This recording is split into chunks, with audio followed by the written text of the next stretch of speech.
start in a moment. So welcome back everyone. I hope you had a refreshing lunch. Recording in progress. We will now continue with our second roundtable session, focusing on scientific and political motives behind the movement of cultural objects and the development of arts pedagogy. I am pleased to introduce our convener for this session, Professor Marike Bloembergen from KITLV. Professor Bloembergen will guide our discussion with our distinguished panelists. So the floor is yours.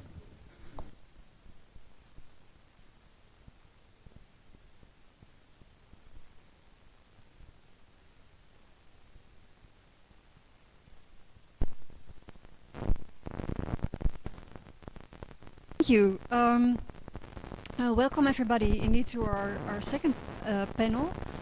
So actually in the previous panel, which was on knowledge gaps and local engagement with Archa, it actually already addressed history, but in this session we will zoom in more explicitly on the colonial and scholarly contexts and motifs that may be connected to the Archa here at ITB. And referring to also Pak Bambang's speech yesterday, this means actually that we are orienting ourselves, because also in this panel it will not only be about the past. Looking at the past also means that we have to look anew and search for new stories that may add to insights for what we can do, what the Archa can enable for the creative arts industry, for education, for bringing the objects more closely in relation to environmental issues and any other idealist stories you may want to think of.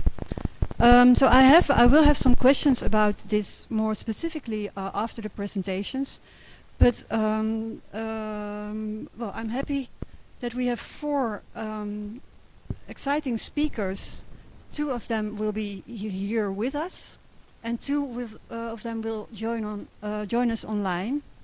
And the first is Professor Widjaja Martokusumo, here from ITB, a Professor of Architecture and Urban Heritage Conservation, and currently Dean of the School of Architecture. The second speaker will be Dr. Selly Riawanti, who is a scholar specializing in urban studies, ethnicity, and the anthropology of art. And she is based at Universitas Padjadjaran. The third speaker is Dr. Panggah Ardiyansyah, who is a research associate at the Panggah at the Digital Humanities Institute in Sheffield, working on colonial and imperial history, digital archives, and digital mediation of history and culture. He is trained as an art historian, but his research focuses on the production of knowledge through both site-specific and museum context. And our last speaker is Ahmad Allam, who is currently based in the Netherlands, pursuing a PhD at the University of Groningen, with research focused on the history of architectural conservation in post-independent Indonesia, particularly its role in nation building. So I have some rules and guidelines for this meeting. In the previous session we only had 3 speakers, now we are 4, and we hope to also engage the public in the discussion after the presentations. So this means that I ask the speakers to really stick to 15 minutes for your presentation. And we will be severe. Kiki is watching the time. After the first 2 speakers, there is a brief moment really for 2 concrete questions that you think you may forget to ask to the first 2 speakers. And we will do the the same with the second two speakers. Then I open with a question for the panel, and then I give also the floor to you. So please, Prof. Widjaja, the floor is yours.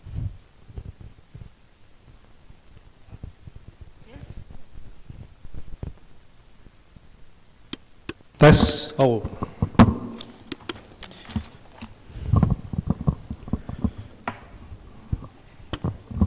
Oke, Assalamualaikum warahmatullahi wabarakatuh. Salam sehat, salam sejahtera buat kita semua. And thank you so much for inviting me on this very special session. And it will be a very difficult session because we already have lunch and usually you have to think hard. Yeah? Okay. Selamat Lebaran juga ya, mohon maaf lahir batin ya. So I'm going to use mix ya, bahasa Indonesia and bahasa Inggris. So please, first of all, I would like to introduce myself. My name is Widjaja Martokusumo. I'm coming from the neighboring building. So Ibu Indah is my colleague. I know several friends and my senior Professor Johannes Widodo. Yeah. I learned a lot from him, yeah, especially yesterday.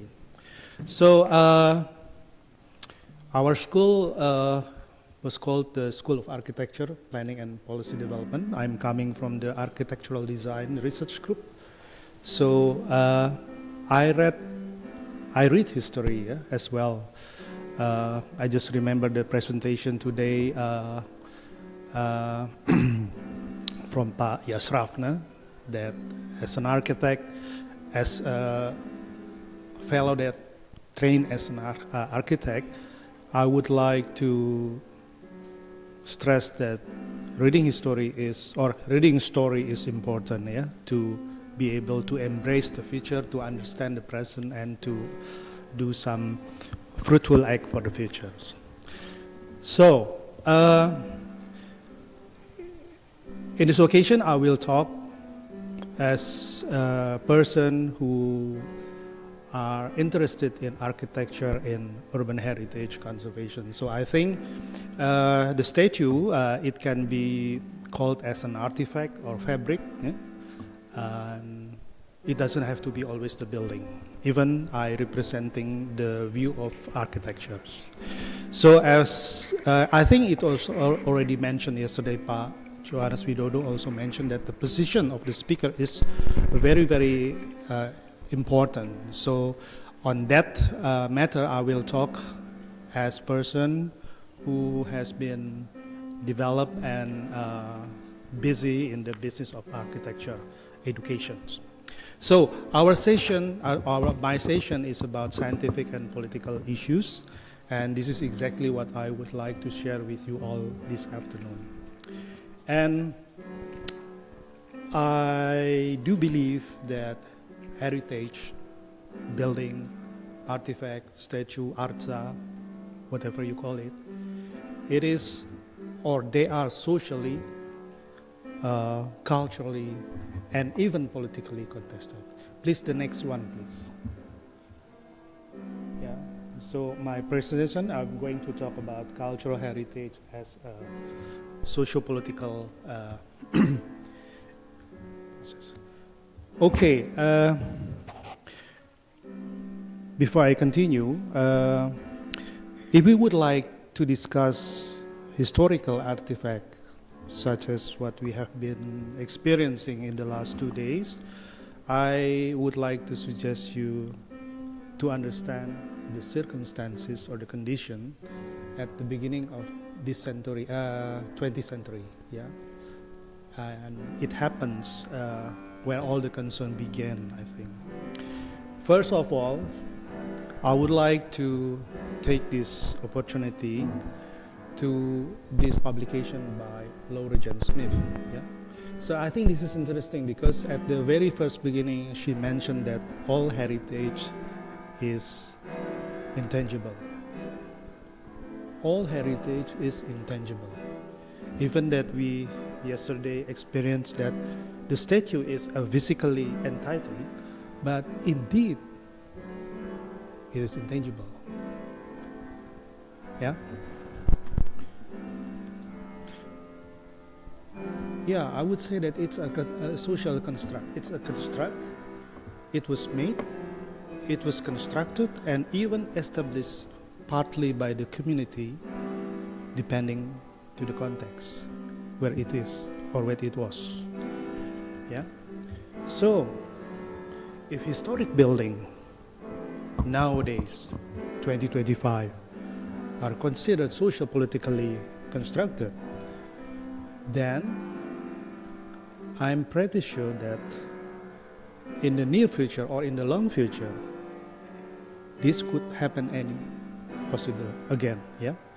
So I would like to say that everything is contestable and will always be changeable due to the rupture and the change. We just experienced the COVID-19, where all the dimension of life has been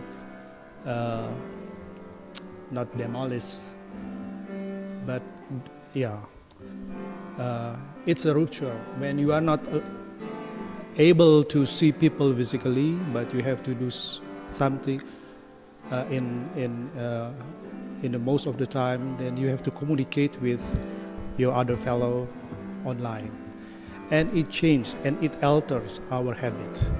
And the second disruptive was caused by the so-called industrial 4.0.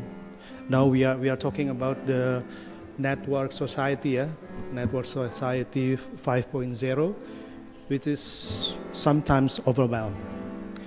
So, the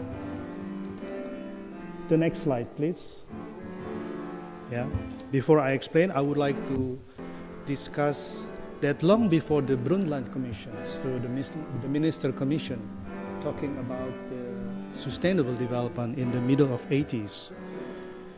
In the middle of 80s, yeah, it was in the late of 80s, which is led eventually to the SDGs, what we know as SDGs, yeah, the 17 aspect of SDGs. And to some extent, SDGs also addresses the notion of urban historic areas, including historic fabric. Yeah. That was also an appeal of what constitute the conservation or heritage management. Yeah. So if you are talking about architecture, if you are talking about building, if you are talking about artifact, archa or statue, it all belongs to what we understand as fabric. Yeah. And this is also an appeal, a social appeal that happens long before the SDGs, long before the Sustainable Development Appeal. It took place in the end of 70s. It was in 1975, 77. Yeah. And there was a statement, a very bold statement, that preserving heritage, it is not just a matter physically entities, but it is part of social policy. And we already heard that heritage is always contested. It is constructed, yeah, not by all the community, partly some of the community. Yeah. The bold message that was offered at that time, the first one is the social critic in building conservation studies. And then they raised the idea of social context. So it belongs to the community, it belongs to a certain context when we are talking about artifact, when we are talking about heritage, fabric. It depends. It depends not only to the place, but also to the community who once owned the artifact. So we as an expert, we as a scholarly educated fellow, we have to pay attention to this kind of situation. Yeah? And the last part, it is called on participatory and critical approach in conservation. So I think until today, we can feel this kind of message. Yeah. So I would like to going back to the beginning of the 20th century in Indonesia, in Nusantara, especially in the establishment of ITB. This morning, Bu Indah already mentioned about political ethic, the driving forces, and in regard to the social, cultural, and political issues. But I would like to mention that the ITB establishment is also in conflicting situations. So there had been pros and cons actually. So we didn't hear, or you didn't hear because probably only one source that you read, or probably you didn't hear, don't have the chance to access other sources. And I think it was all the message that this morning was emphasized. So you have to know that the intention to build TU as a knowledge institution was regarded as a competitor to TU Delft at the time. But because of the political issues and the stress, the forces that also performed by philanthropist Bosca, and then the rector of TH at the time, and even Berlage were also mentioned to the discussion of the establishment of TU. So I read from one of the books that the establishment of TU, including the establishment of architecture and design faculty. But at that time, due to the circumstances, architecture was kept as one of the discipline, part of the discipline in civil engineering. I don't know exactly why, but some source said that, and we have to scrutinize this one. So I would like to come up, please, the next one, the next slide. This is all the key persons that I would like to mention, because the first time I got this invitation, I need to read what it's all about, what's happening at the early beginning of the 20th century, and I found that these guys are the persons who play a significant role. So the conflicting between Bosca and Berlage, so they are cousins. The quarrel, not the quarrel, the dissenting opinions between Bosca and Klinkhammer, that mentioned that if you are going to establish TH, then it will be the competitor of TU Delft. Okay. This morning I heard also from Ibu Indah. I think we have the same source, Ibu Indah and Wolfsmacher and Van Romon. I need to read extra the 3 minutes. Okay, the history of the both. But I would like to express that I agree with Ibu Indah that Van Romon has a very noble legacy for us in ITB, especially the architecture education. He has considered to enrich the very technical and very scientific substance of the architectural training program. And I know from the late Pak Joko Suwartoyo, in the previous time, student has to learn how to do a road as a civil engineering. No matter what, you are taking architecture as your subject. Okay, so the next, already mentioned, the next, and reflection. So I just remember the two things concerning the, yesterday Pak Johannes Widodo talked about decolonializing. So I think for those who are interested in the discussion with the colonialization, decolonialization, please do have time to get engaged with this Orientalism. Yeah. Okay. The next, please. This table is taken from a book written by Lightman, Sustaining Cities, in 2000. What I think is interesting, it's about the comparison between conventional design and the eco-design, and I think this is important for those who are doing business in this so-called design. Yeah, all the red letters, this is the issue that I think that have to be taken into account. Well-being, reuse, recycling. It is not about the beauty anymore. We have to deal. We have to be peace with our nature. We have to participate. We have to be collaborative. It's all written here. But I think this is a very relevant to this age, yeah, to the current situation. We have to be very effective. We have to be very efficient. We have to be very, very, whatever you name it, yeah. As a concluding remarks, the next one, please. As a concluding remarks, I would like to offer you these two questions. The first one is the relevancy and the integration of what we call artifact, cultural heritage, within the framework of our modernization policy. So you have to think about the future,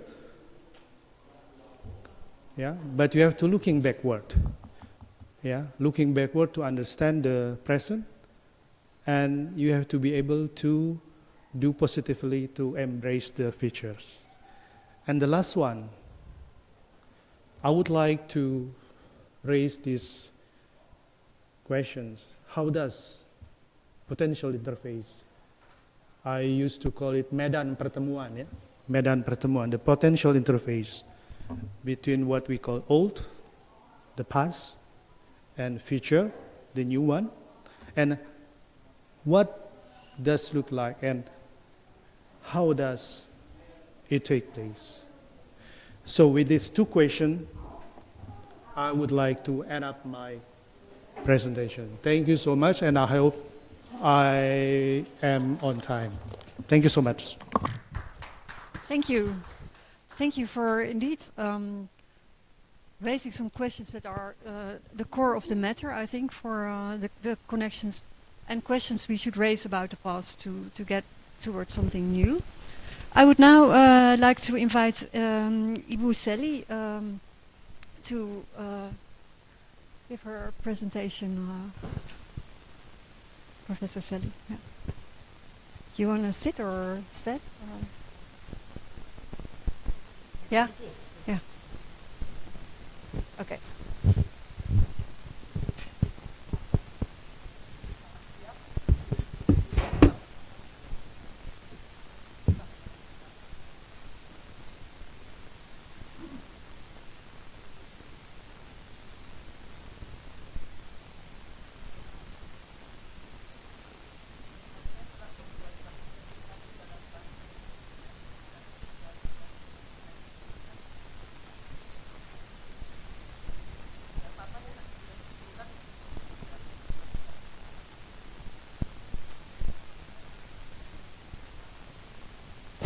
Bisa ganti mas.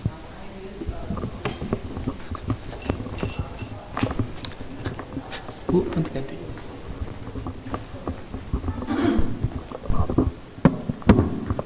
Suara saya juga emang. Oh ya, oke, baik, terima kasih. Terima kasih. Jadi saya akan berbicara tentang hubungan di antara artefak, pendidikan seni dan publik perkotaan. Dan topik ini saya usahakan untuk mencerminkan apa yang ada di dalam TOR kemarin ya, meskipun saya tidak mengerti-ngerti amat sebetulnya. Lanjut silahkan. Nah, jadi banyak pertanyaan yang diajukan di dalam TOR itu sehubungan dengan keberadaan arca-arca di ITB ini. Nah, di komunitas pembuatnya, in its origins, maybe it was an integral part of their culture, yeah, used as an object or things to do regular rituals, maybe religious rituals, I don't know. But now it is here, far away from its origins, and what do they mean? Besides for the scholars and the artists or aspirant artists to get inspiration and ideas from those things, those artifacts, to produce arts maybe or other knowledge such as archaeological knowledge. Is there any use of those artifacts for the wider public? That is my question actually. For the wider public in the city of Bandung. Next. Lanjut. Oh yeah. Well, how the artifacts are moved and received by in other places is a question of diffusion, of cultural diffusion. Always there will always be selection and maybe criticism, contestation, and denial, and so forth. Never in uniform reception. Dan semua itu tergantung dari pikiran, dari kebudayaan, dari habitus penerimanya. Kalau masyarakatnya terdiferensiasi seperti masyarakat perkotaan, masyarakat Indonesia, differentiated along horizontal categories such as ethnic groups, religious groups, etc., and also differentiated vertically along class lines and maybe scope of their cultures, then the problem of reception of new things will be must be studied carefully. I used the theory of habitus from Pierre Bourdieu that can help us to understand how things are created and then used and then dispersed or diffused to other places, other people, and then what their meanings will be, what changes will be happen to their meanings. Next. In anthropology, sorry, I'm an anthropologist. I forget to introduce myself. I'm an anthropologist from Widjaja University. So this is my habitus to relate everything with culture. Sorry. So art is a part of culture. Then to understand art, we have to understand culture that produce it. The further the production of the art from us, from as researcher, the more question we have to set. Yeah? How do the attitudes of the maker and the community towards arts? Who are the makers of the arts? And what does the position? How does his position in this in his society? And what is his or her motivation in producing arts? How do these art makers get their skills, acquire their skills? How do their products be used, functional, instrumentally, functionally, commercially? And how do they relate to the local sources? And how do people perceive and treat the art products? Next. Well, artifact, art products, artifact things are cultural products, and it is produced by the habitus that will limit but also orient the knowledge and skills, and this habitus is inculcated from the very early years of our lives in the family. Yeah. And our family, we are all born in certain social position. So our family life also will be directed by our position in that objective condition, such as class, ethnic groups, religious group, etc. And if we, as a member of a group with highly with a highly practice, we can, sorry, I will speak in bahasa Indonesia. Ya. Jadi kalau kita menjadi bagian dari kelompok, maka kita akan selalu terlibat di dalam praktik-praktik yang ditujukan untuk merawat, untuk memelihara, melanjutkan dan memperkuat habitus kita, kecondongan-kecondongan yang sudah ditanamkan tadi. Dan ini akan saya perlihatkan dengan satu contoh kecil dari penelitian seorang antropolog Amerika lama sekali, tahun 1960-an di Bali, di sebuah desa yang di situ tidak ada seniman. Dan Ibu Belo ini dia bereksperimen apakah anak-anak Bali berkesenian. Dia punya hipotesis bahwa kalau kita hidup dalam bagian suatu masyarakat yang aktif melakukan sesuatu, maka kita akan punya keterampilan untuk melakukan hal itu. Contohnya, lanjut silahkan. Nah, dia meminta anak-anak ini menggambar. Jadi di desa itu tidak ada seniman, tidak ada apa-apa, tapi anak-anak sama seperti orang dewasa sering terpapar pada pertunjukan wayang. Meskipun dalangnya, pemain wayangnya, seniman wayang yang bukan dari desa itu. Jadi intensif terpapar pada wayang, dan ketika anak-anak diminta untuk menggambar, maka inilah gambar-gambar yang mereka hasilkan.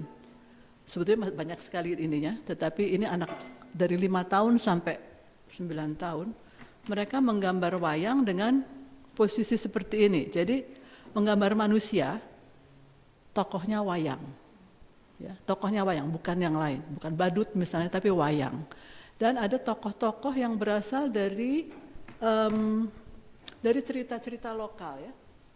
Ada punakawan misalnya, tapi dari cerita lokal, Malan itu dari cerita lokal. Kemudian bentuknya itu profil, jadi gambar menyamping seperti ini, bukan begitu, bukan frontal tapi profil, gambar samping. Waktu saya kecil, karena saya orang Jawa, juga terpapar pada wayang dan nari, nonton wayang kulit dan sebagainya. Saya juga kalau menggambar orang seperti itu, begitu. Jadi tidak frontal. Baik, cerita-ceritanya juga dari sana, dari cerita-cerita wayang, tokoh-tokohnya cerita wayang, gambarnya juga seperti wayang.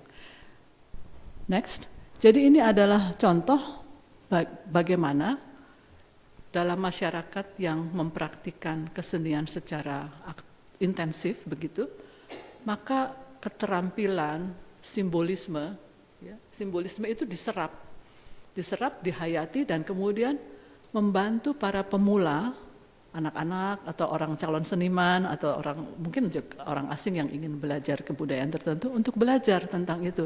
Oh begini ya gambar orang, oh cerita wayang itu ada modelnya.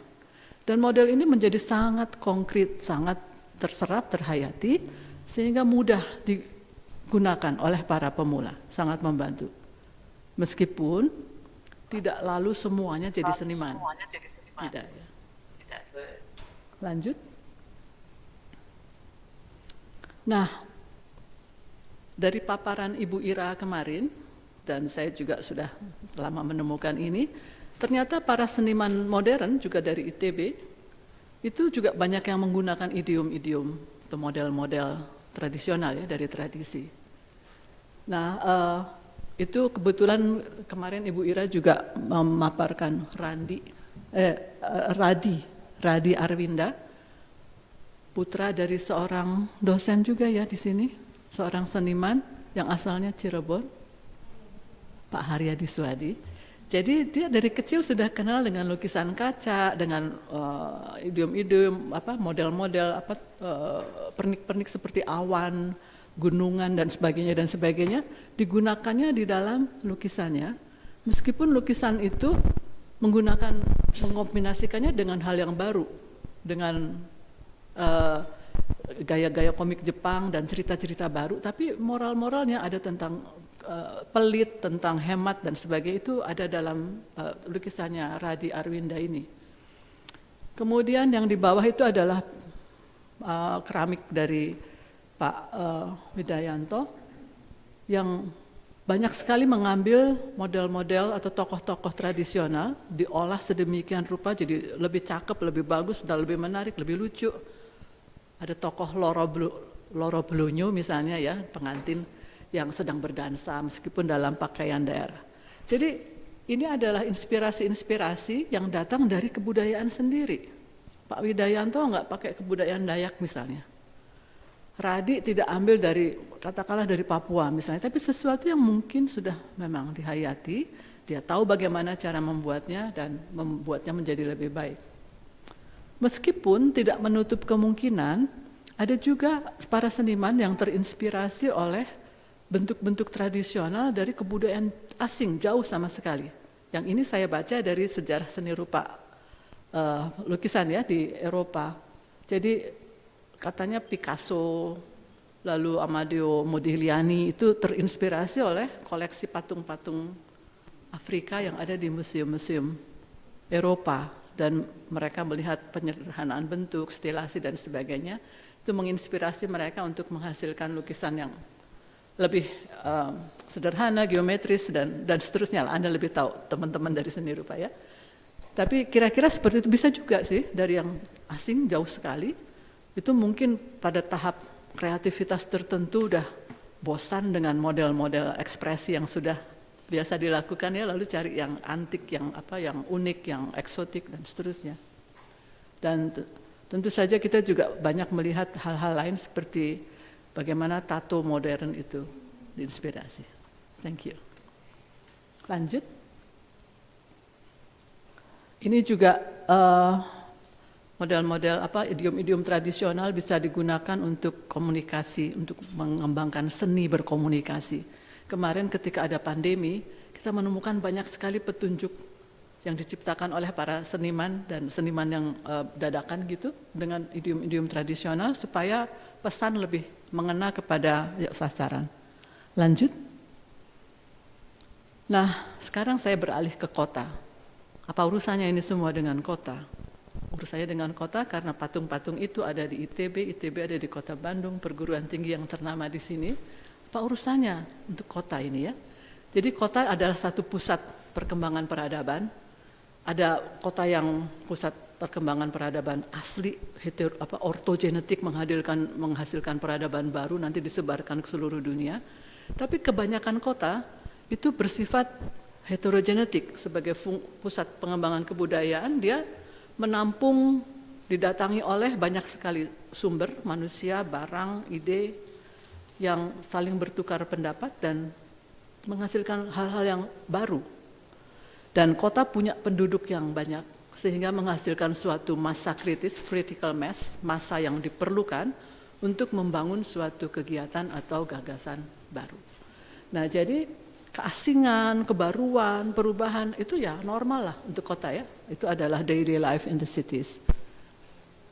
Next. Nah, artefak semacam ini atau yang lain-lain itu bisa menjadi atribut bagi identitas sosial budaya, bagi kelompok maupun bagi tempat, juga tempat seperti perkotaan. Tapi siapa yang perlu identitas seperti ini? Oke.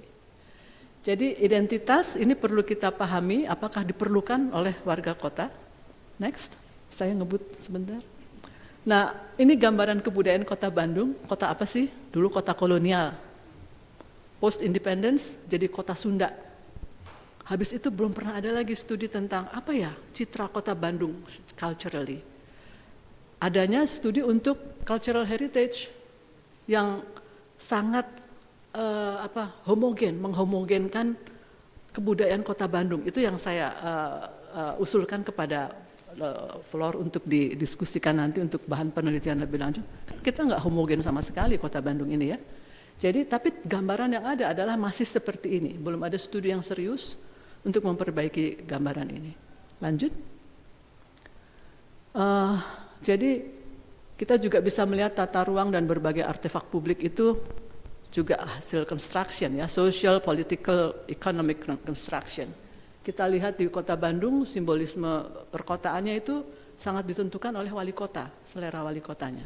Paling tidak ada 2 periode wali kota yang sangat menonjol menghasilkan itu ya. Dan ini juga belum ada studinya untuk Kota Bandung. Untuk kota-kota lain sudah ada, dibuat oleh para antropolog, sosiolog dari Leiden. Lanjut. Jadi ini adalah terakhir. Jadi untuk kegiatan penelitian yang akan datang, silahkan mempelajari aspirasi dan apresiasi seni untuk di kalangan warga Kota Bandung dan secara partisipatorik mengembangkan agenda-agenda untuk membangun wajah kota yang lebih kaya lagi. Sekian dari saya, terima kasih.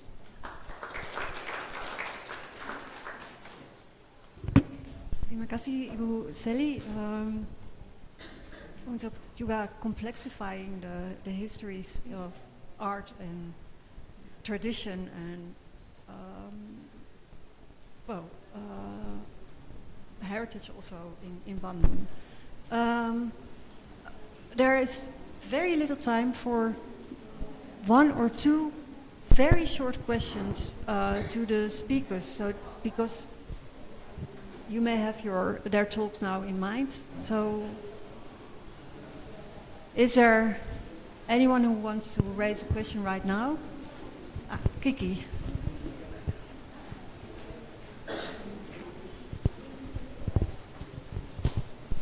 This is a very short question. I hope this is quite short. Pak Widjaja, you mentioned about the policy, the modernization policy through around this object movement. Since you serve as Institute Secretary in ITB for quite some time, do you know does it ITB or does it not have a the policy related to this object movement or to this artifact here in ITB? Does it have mention in the discussion in the yeah? So you are asking as my position? From far yeah. Mm-hmm. Okay, I'll try to answer it. Yeah, we know that ITB has a very possess many things, in terms of culturally, scientifically, socially, even politically. But it is not a 1 day or 1 hour decision to make such a bold decision. Sometimes we have to think about the others who would be neglected by this position. And I know this is hard, but this is exactly the position that you are challenged to do that. And I know sometimes, I wasn't the number 1, so I can't answer your questions. But if I were the number 1s, I'll do what I'm supposed to do. Yeah, thank you. I hope you got the point. Thank you. Okay, thank you. We may get back to, after the other speakers, what it is you think you were supposed to do. But if there are no other questions, I think we continue to our next honorable online speakers. So the third speaker will be Panggah, who will take us along to what this may all imply to questions of restitution and history. One moment, there is no Panggah, we don't hear you. So. All right. So. Yes, we hear you. You can, Thank you. Yeah. Thank you, Marika. And also thank you for the invitation to speak in this roundtable panel. It's my honor to be involved in these discussions. And apologies, I didn't actually prepare any presentations because probably a straightforward roundtable. Anyway, before I begin, I should say that I also worked previously for more than 10 years for the Borobudur office under the Ministry of Culture of Indonesia before I began my PhD in 2020. And that sometimes give me, or most of the time, basically, give me some integration of inside, outside perspective when I respond to questions on heritage specifically. Secondly, I should say that I haven't really know about the collections of the Arca in Gallery Soemardja and haven't seen the collections in person. So what I would like to do now is to give a more broader scholarly political perspective that then try to zooming into the collection itself. And I would like to begin with inaugural address by Dutch archaeologist F.D.K. Bosch as a professor in the University of Leiden in 1946. It's about a year after the Declaration of Independence of Indonesia.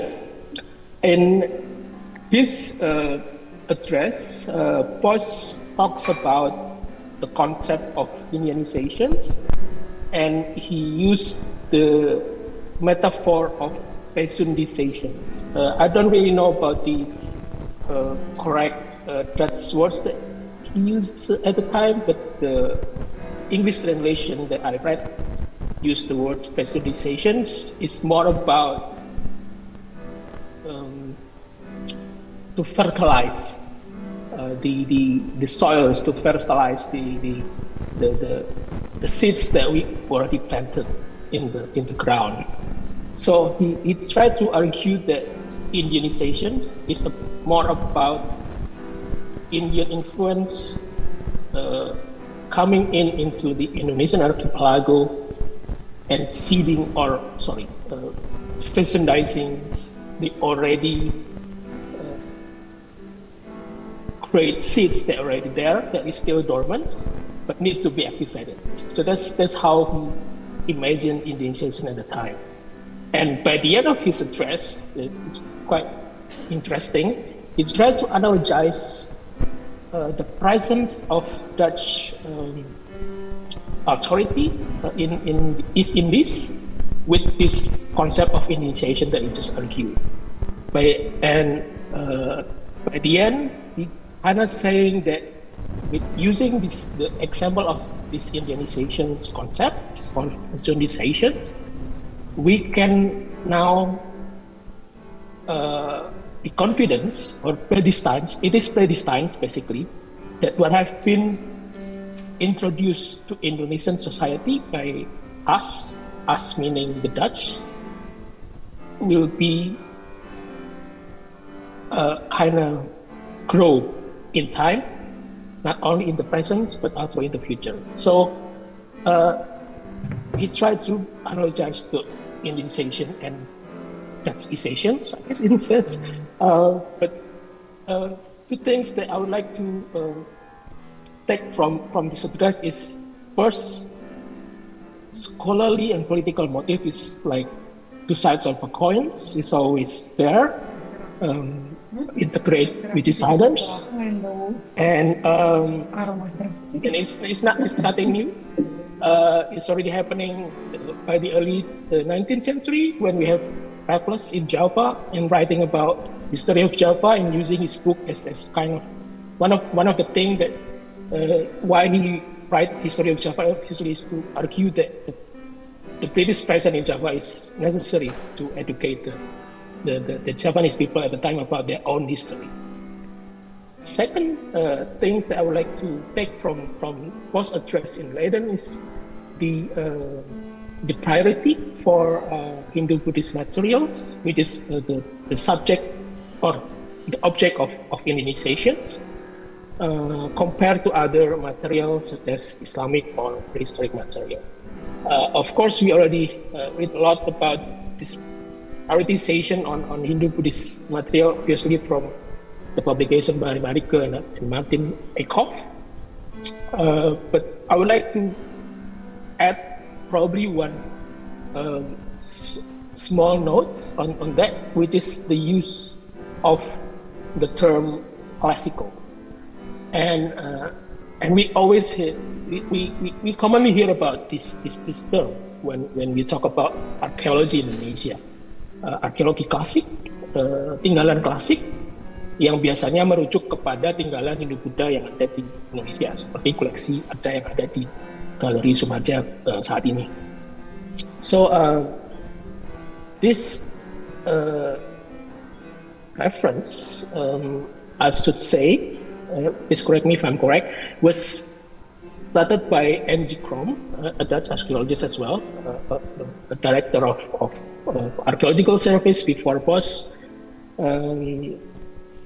And Krom, in his publication in 1923, refer the Central Japanese temple as having a classical Indian style, meaning that these temples, mostly from Central Java, is a projection of a kind of like perfect projection of the superior Indic traditions by using the word classical. And in the development of archaeological knowledge in Indonesia, or archaeological practice, we know that now the term classical is not only referred to the temple in Central Japanese periods, but also to the whole Hindu-Buddhist periods from the 5th until 15th century.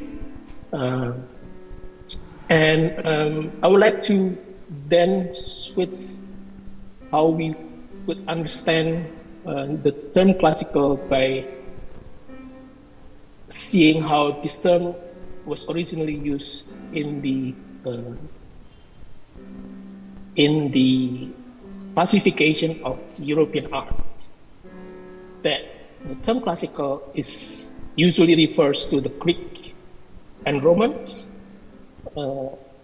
It is the masterpiece of European arts. It is the beginning of the European arts. And even if we talk about Renaissance, it's always about how European can refer back to these classical arts that came from Greece and Romans. And in the European art history, the term classicals then followed by the medieval periods, which usually refers to Dark Ages. So basically, when we are using the word classical, we then give more superiority to Indo-Buddhist materials in Indonesian context, but then also lower down the hierarchy for the Islamic material that come after the pembabakan dari arkeologi di Indonesia. So that's the sort of the connotation that we project when we use the term classical in the archaeology of Indonesia. And it's not that Indonesian archaeologists never actually problematized the term. I would refer to a very prominent female Indonesian archaeologist, Riawanti, on her essays for exhibition catalogs in the sculpture of Indonesia, credited by Jan Fontaine in 1990 in some of the cities in the United States. There, Riawanti tried to problematize the term classics by saying that if we understand classical art as something that is aesthetically superior, then we can say that all the historical periods can have that kind of quality as well, not only Hindu-Buddhist material, but also Islamic material, but also prehistoric materials.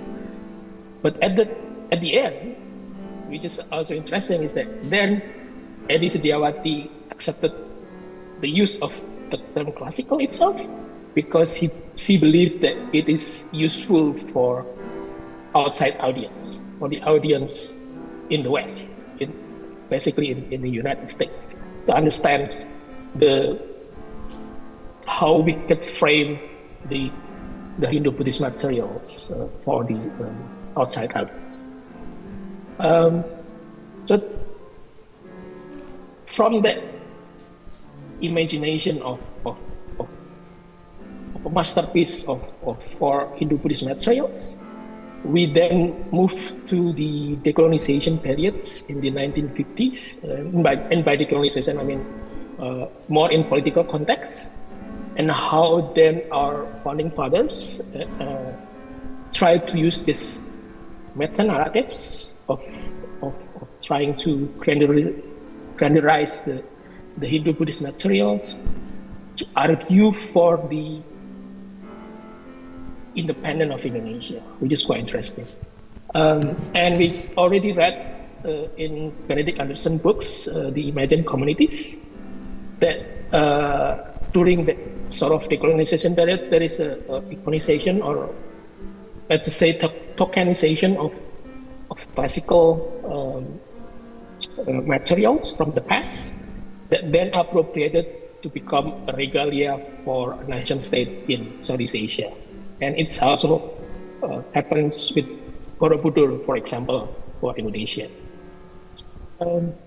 So what happened during the sort of decolonization period is that the early archaeologists, the first generation of Indonesian archaeologists, especially Sukmono, doesn't really actually question the frameworks of this hierarchy, of the archaeological hierarchy, but strategically use the frameworks for the building of Indonesian identities, for the building of nation state identities, by saying that not only Indonesian society has been able to produce a majestic masterpiece art from the past, in the past, but also that we as independent nations, Indonesian community, society, is also an able caretaker, an able guardian for these past masterships, which is something that is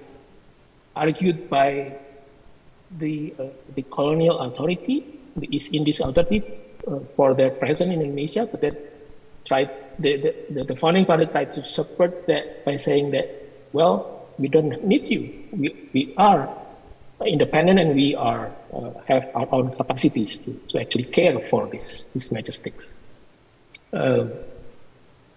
Hindu-Buddhist material. So, like Marika says, I would like to then close my opening statement by bringing this discussion to see how this sort of, let's just say, colonial legacy, for the lack of words, reverberate or relates to the discussion about repatriation, restitution that is going on in Indonesia at the moment. And we already heard a lot about objects coming back to Indonesia in the past few years already. A lot of objects from the Singosari statues, most of them coming back to Indonesia now in the national museums, being displayed there. The rest of the Lombok regalia as well, and others as well. And I would like to then refer to historian Michael Woods on this book when he talks about the historiography of Indonesian in New Order era, and the three things that he says become the basis for the historiography, for the early historiography of Indonesia. Panggah, First is... I'm sorry to interrupt. 1.5 minutes. I'm sorry. Yeah, So, I'll close up in one. okay, yeah, terima kasih. So the third thing is the Hindu-Buddhist periods. The second thing is the Kraton culture, the Adiluhung Kraton culture, and the third thing is about the national heroes.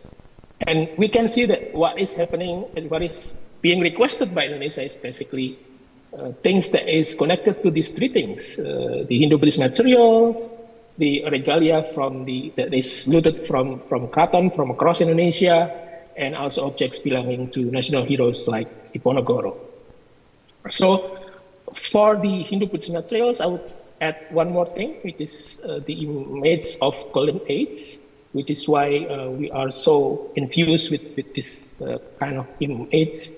Di zaman keemasan puncak kebudayaan di masa lalu. And what is interesting for me personally is that when I'm in Indonesia, inside Indonesia, maybe most of the people would be bahwa ini lumrah, sesuatu yang lumrah ketika kita mengapropriasi tinggalan hidup Buddha sebagai representasi masa lalu yang agung. Tapi ketika saya berada di luar, berbagai pertanyaan yang membuat asumsi ini mulai saya dengar gitu. Terutama apabila diposisikan dengan masyarakat Indonesia yang beragama Islam. Terutama pertanyaan yang datang ke saya adalah, kenapa justru kemudian candi-candi tinggalan hidup Buddha yang lebih banyak menonjol dalam periodisasi di Indonesia. Dan saya kira salah satu jawabannya adalah adanya asumsi tentang tinggalan-tinggalan masterpiece, apa yang bisa disebut masterpiece dan tidak, apa yang dianggap lebih agung dan sempurna dan tidak agung dan sempurna, and how then this context that is projected also from the debate on restitution in Indonesia, because it's basically state by state and it's also projecting how we define national identity as well, is then making the study of the Archa collection in Gallery Soemardja becomes so relevant, because then it can talk about the pedagogy of art history, of art itself, how art is seen in Indonesian context, and also to try to reframe or rethinking about what is masterpiece, basically, and how the image of masterpiece art or artistic masterpiece was built based on the locality in Indonesia. So I'll stop there and I'll look forward to the discussion. Thank you. Thank you, Panggah, for raising some good questions for a general discussion on maybe, in a way, the statues here are, in comparison to those in museums and in the field of science, more free to get beyond these categories and concepts. We'll get back to that. So the final presentation is by Ahmad Allam, and I give the floor to you. Thank you, Prof. Marika. Yeah, I'm the last, maybe I think I will make it shorter. My research, my PhD research is talking, as Prof. Marika said, history of architectural conservation in Indonesia, particularly post-independence, but of course the legacy of what has been done in colonial time, shaping the conservation post-independence. And this research, this presentation, some materials taken from my own research, but also Prof. Bloombergen research and Prof. Iwan Sudrajat dissertation. Prof. Sudrajat is professor in architecture in ITB, but now he moved to UNPAD. So since we talk about scientific and political motives, I'm going to see it from architectural conservation. And I think I need to say that since this meeting is only a kick-off meeting for research conducted by CIFAS in the next several years, so my presentation only like giving hints about what the research, what CIFAS research should taken into consideration. Yeah. So, yeah, maybe if we talk about scientific and political motive, we should understand that there are interdependence or interlink between practice, policy, and knowledge, and we cannot separate them in a very distinct manner.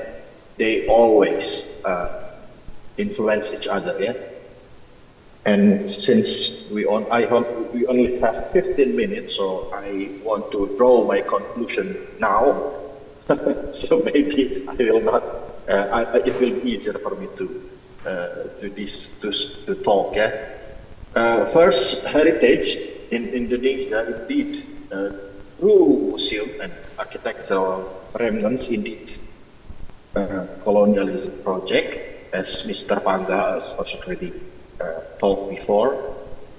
However, the approach and ideas championed by colonial scientists differ, sometimes contradictory, and we will see in next slides. Yeah? So if we want to talk about colonial power versus Indonesia, I think it's unfair because colonial entity also have their own different opinion. So they are not solid entity. Yeah? Bosch has differences with Crom, so forth. Yeah, and as Mr. Panggah said, there is a cherry-picking heritage, but some cases show that not necessarily driven by political motive. We will see in the later slides. Maybe because architectural remains of Hindu Buddhists is like dead heritage, which is easier to conserve than mosque or kraton, that is living heritage. That ones should be taken into consideration also. And also, and we have to talk about there are local actors involved in the heritage affairs during colonial times with different kind of responsibilities or roles that also need to be mentioned. Like, yeah, there are some Netherlands scientists or actors, but also there is a local Indonesian actors that should be written. And there is a reciprocity between Indonesia and the Netherlands in heritage affairs during colonial times. But the influence not only from the Netherlands to Indonesia, but Indonesia also influenced the Netherlands. That also need to be reminded yet.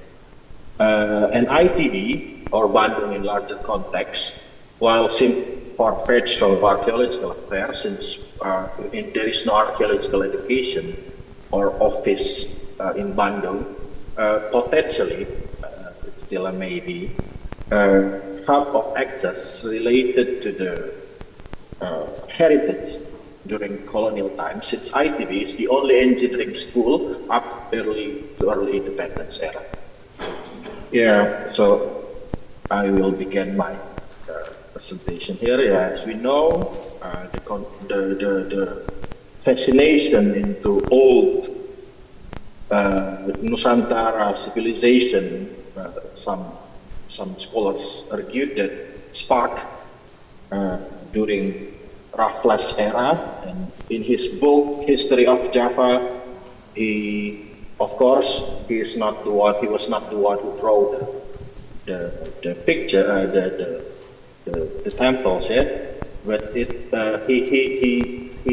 was interested in the remnants of old civilization, let's say, in Indonesia. And it's not only yes, I have several temples or ruins he drawn, and he made it into the book and give like spark interest.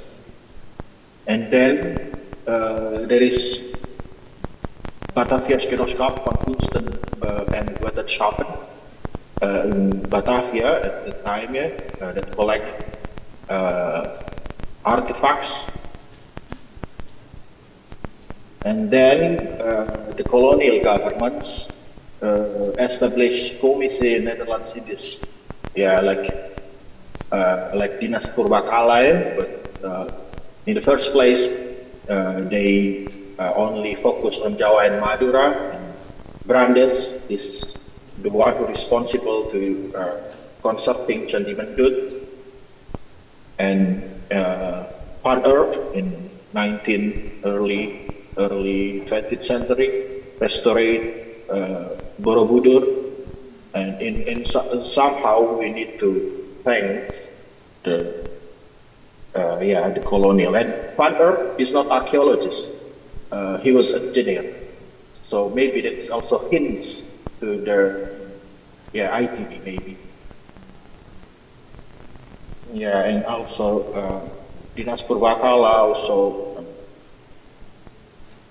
studied making documentation on archaeological remains, not only in the Buddhist, but also we can see Menara Kudus, which is also which is, let's say, in Islamic antiquities.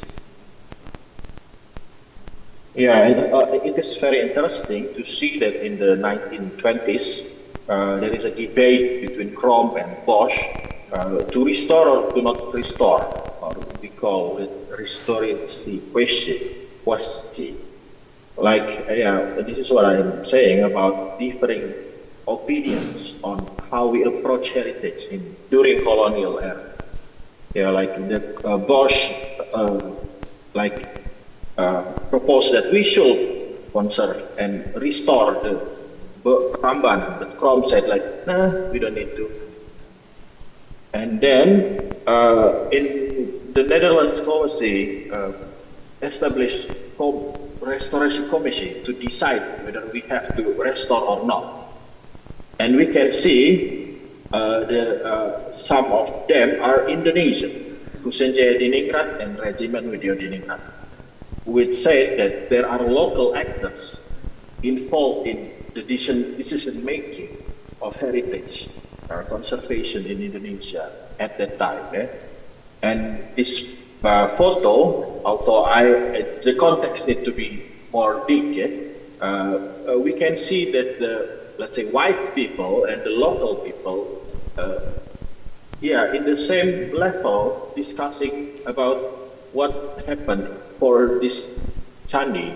I personally have to identify who are they, but maybe it is also part of Sifa's next research. That in the same level, and it is also worth to mention that there is Rajiman and Hussein is part of Java Institute, one of well-esteemed institution that provide let's say collect some knowledge in Java and Bali, and it was funded by Mangkunegara. Professor Bloembergen, I think she will have more authority to talk about it than me, and one of her students, Adrian Perkasa, is discussing his PhD on Java Institute and Mangkunegara. It is also interesting that Indonesia or Dutch Indies had MO 1931, predate the monumental tendency in the Netherlands, the motherland of Dutch colonial. So again, maybe the heritage affairs in the Netherlands Indies at that time quite progressive compared to what happened in the motherlands, the Netherlands.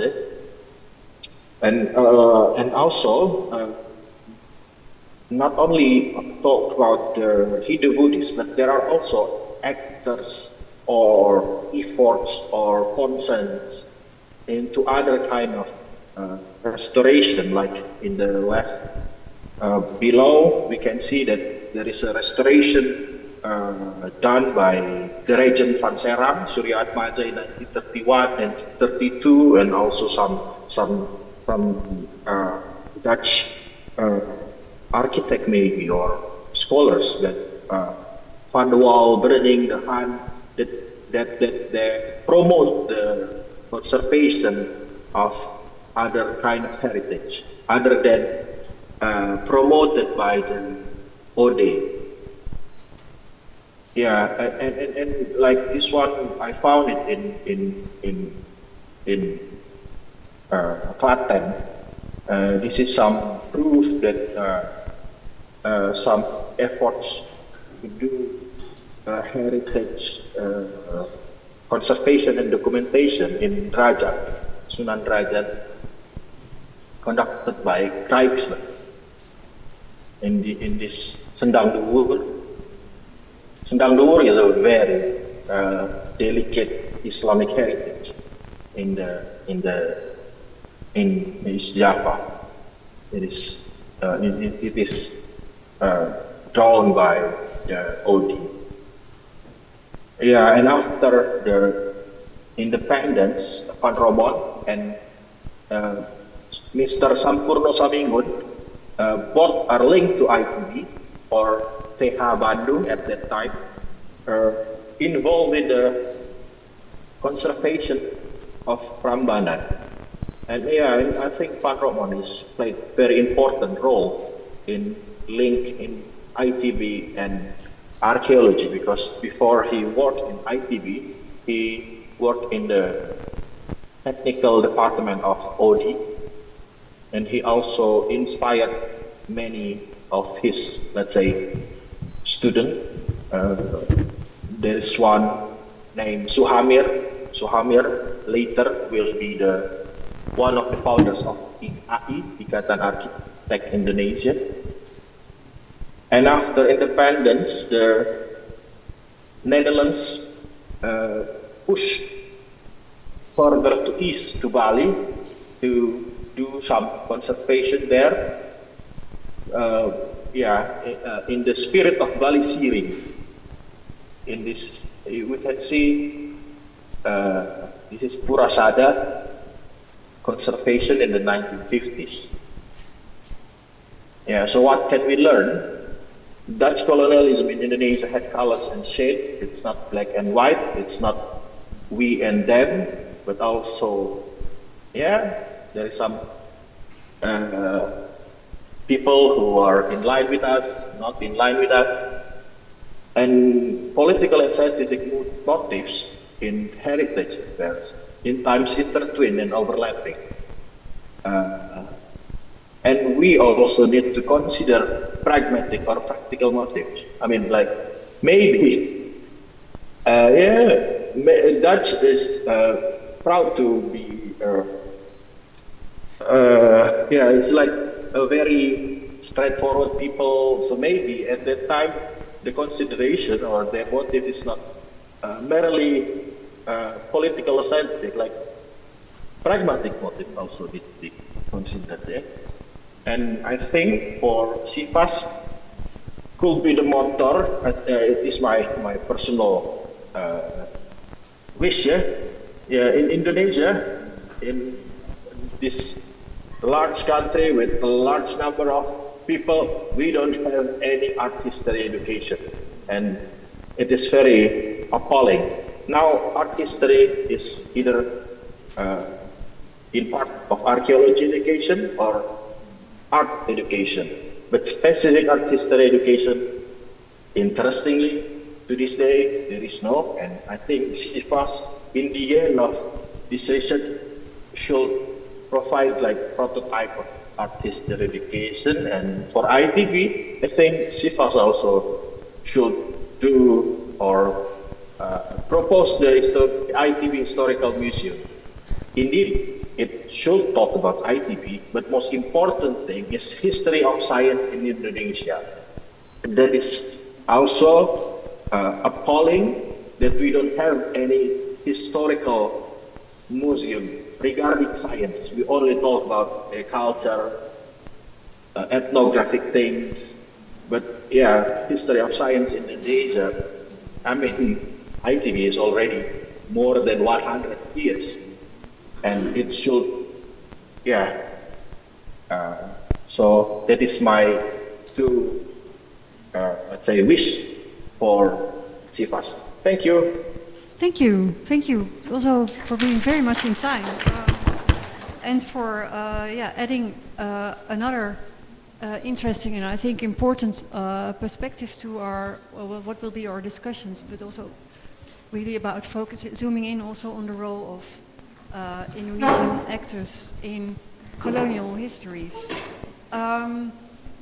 Before I have a lot of questions, but while I'll give you the floor, I'll reduce them to one or two. But first, only for the two last speakers, only direct questions. So, and only one or two, because then I will try to get everybody in conversation with each other, and then I'll get back to the public. Yeah.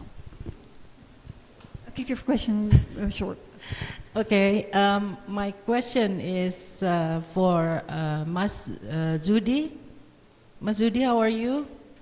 Are you safe landed in Netherlands? Yeah, safe and sound. Okay, sounds good. Okay, my question is, what is the line, do you think, between historical study and heritage study? Because it's heavily related, right? And for this study with those archas, we have very many layers of history from the archas. So what is do you think, what is your opinion regarding the line of the historical study and heritage study? That's all. Thank you. So I challenge you to keep it short.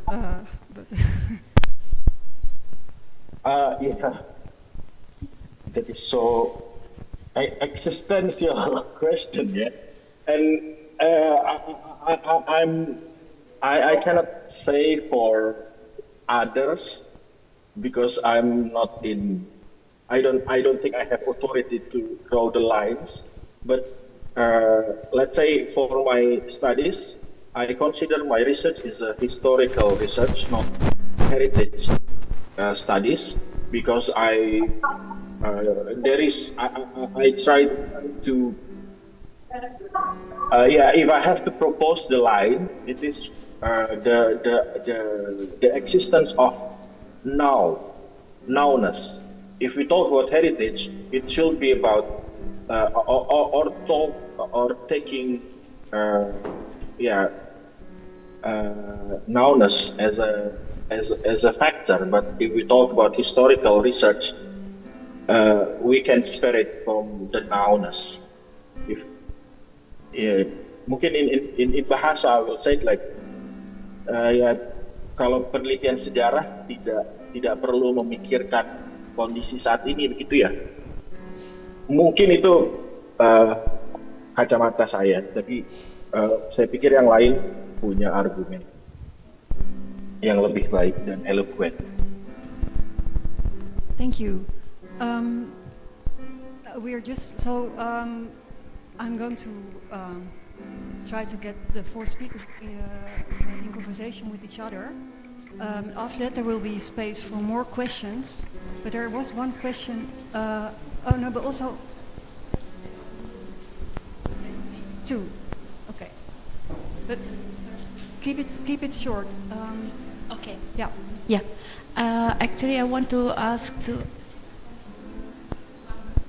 Pak Panggah. Okay. I wonder if you have ideas about the term Indianizations, like you mentioned, because my experience in India, I think Indianization also take place in India, in a sense that there is also situations where the local is Indianized. So actually, when I sense a problem with that term, not only because it came from India or how it interact, but it then neglect others subject like they come due to the relations with China, for instance. But there is no no discussions about the Chinese influence, for instance. It's always about India. So I think that, in my opinion, it's quite problematic in the future, perhaps. That's so. I wonder what is your opinion about it, and is there any alternative term, for instance, for that? Thank you. Thank you. I'll keep my response short because I guess pushing the time. Anyway, I agree that initiation is a problematic term, and it used to be used by Indian scholars in the early 20th century to push the Greater India agenda. Michael know a lot more about me on this matter. Then is chronologically or historically or historiographically, there is a pushback from East Indies or Dutch archaeologists on this idea of initiation coming from India en masse to Indonesia, by saying that there is a local genius or a local agency in Hindu-Buddhist material that we see today.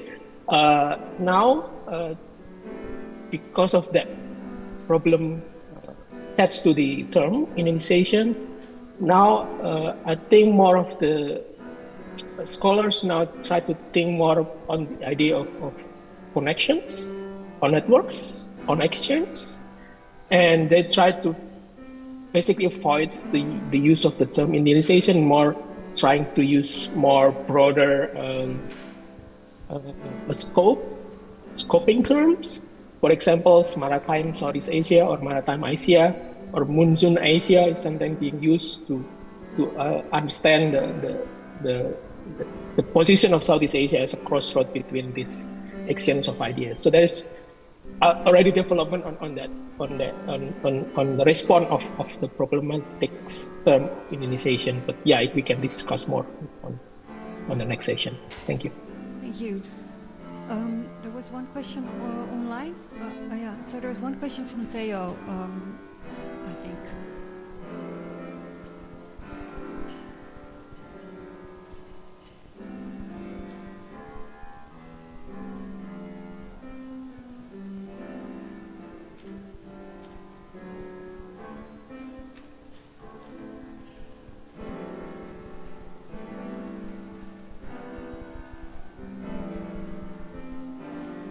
Sorry, I still cannot hear Theo's question. Yeah. Maybe we ask Theo to join in the second round of questions. Yeah. Okay. So thank you also for. I think it is all extremely relevant. We had 4 nicely connected presentations. One relating the question of the Ardiya more to the history of ITB and the role of ITB in the construction of the social cultural construction of heritage. We had one presentation taking it broader towards the role of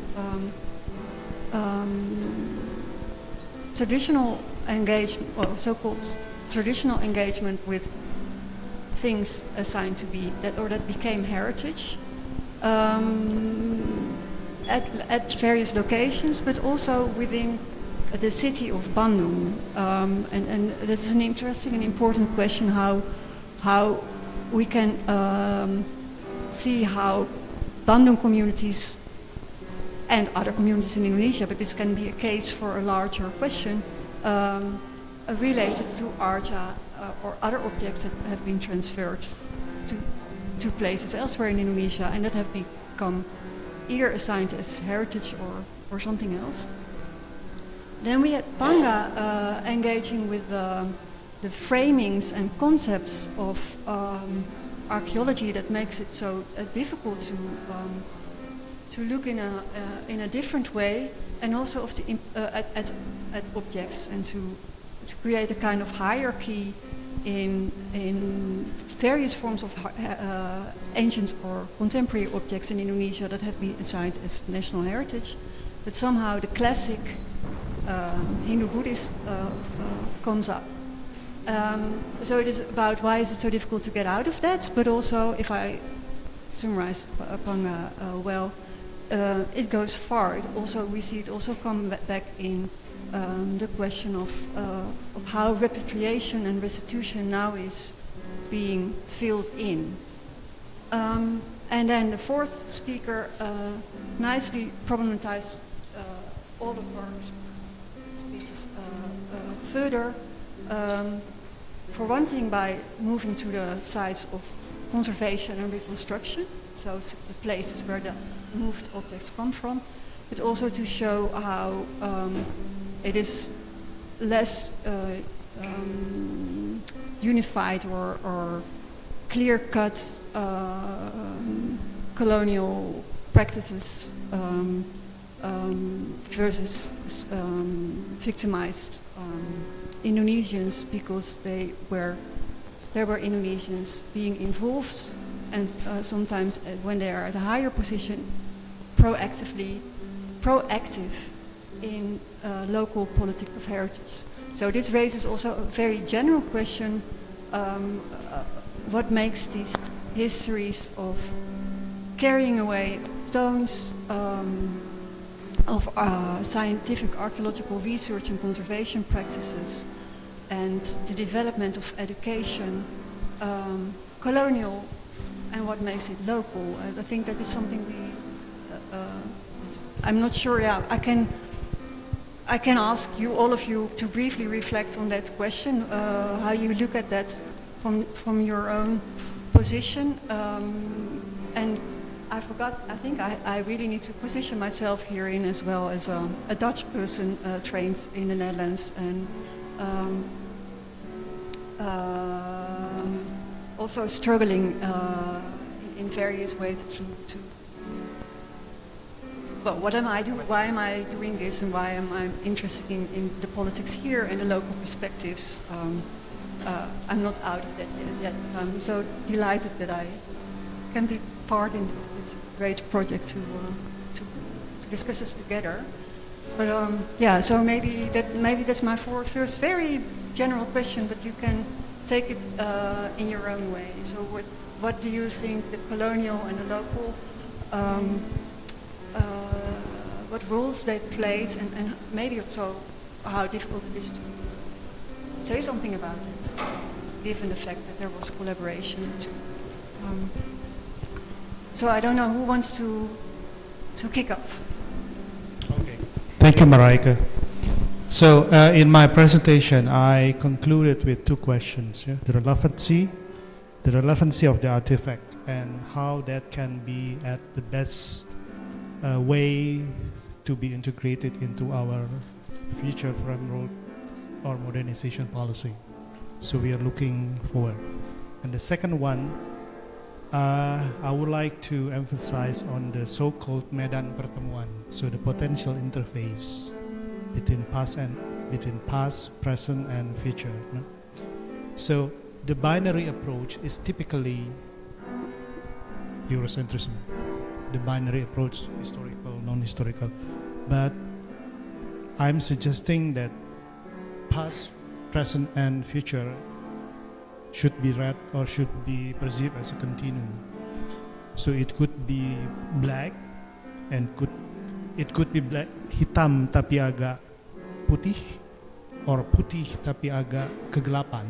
So it is always in between. It is always in the ongoing. It is always on the move, like it should be. So scholars mention that modernization is an unfinished project. Yeah, and I think I heard Pak JW yesterday talking about the ASEAN modernization. Yeah. So the second one, it's about the artifact. I know a couple years ago, we have had discussion. I think it was in PU or something like that dengan Pak Yohanes Widodo. So the real constituent of the artifact has already gone. There is no more. There is no more anymore. So we as the community at this point of time, then we have to make something to make them relevant to ours. Yeah. So it is the so-called the process of attribution, giving meaning, how to interpret meaning. As long as you have something meaningful, then it will be considered valuable. As long as you didn't think that it is meaningful, you can put it in the waste basket. So this is what I'm going to try to simplify, not to simplify, to make it easy to understand about heritage, cultural heritage, and the future. I hope it helps. Thank you.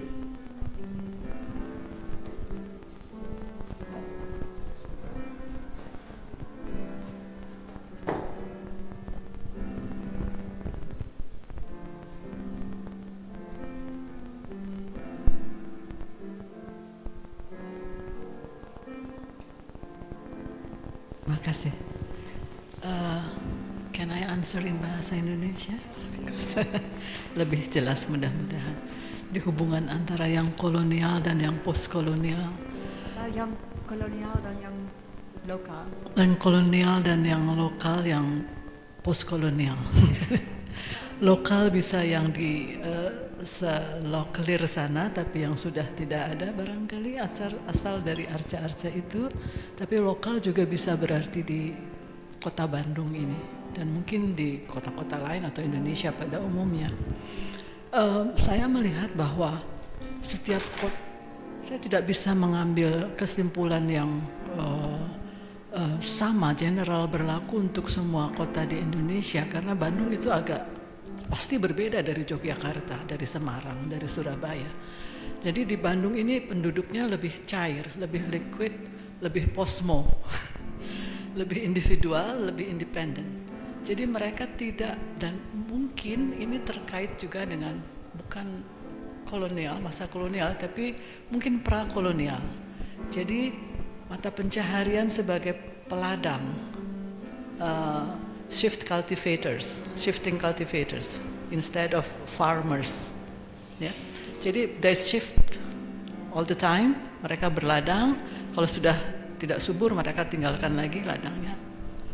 Jadi mereka tidak punya keterikatan atau kesetiaan pada satu tempat or satu penguasa tertentu.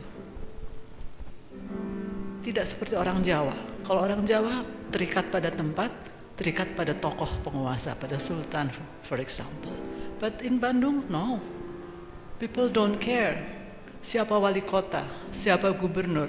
No. Mereka bebas. Dan mayoritas memang orang Sunda. Dan sekarang juga ada pengaruh lain dari modernitas dan sebagainya, yaitu penguatan orientasi religius, keagamaan, yang mungkin bisa menghalangi apresiasi terhadap benda-benda seperti arca-arca dari masa Hindu Jawa. Dan itu sudah pernah terbukti di Bojong Menja, ya, satu situs arkeologi yang kemudian agak dirusak oleh local people because they think that people come there just to menyembah berhala. Jadi non-Islamic practices, they are against that. Jadi ada juga pengaruh itu, sesuatu yang baru muncul, poskol Islam yang mungkin agak memandang negatif tinggalan-tinggalan masa lalu dari kepercayaan yang lain. Jadi ada banyak sekali kekuatan yang bekerja, dan saya kira tampaknya kalau dari pengamatan saya, orang Bandung juga mungkin kecuali yang generasi tua-tua, orang tua saya, itu yang terlalu peduli pada kebaikan tinggalan kolonial. Padahal banyak yang baik, tapi mereka tidak pelihara di kota Bandung. Silahkan dibuktikan pernyataan saya dalam penelitian-penelitian nanti. Jadi tidak terlalu peduli pada tinggalan-tinggalan masa lalu, apakah itu kolonial, apalagi yang prakolonial begitu. Demikian kira-kira jawaban.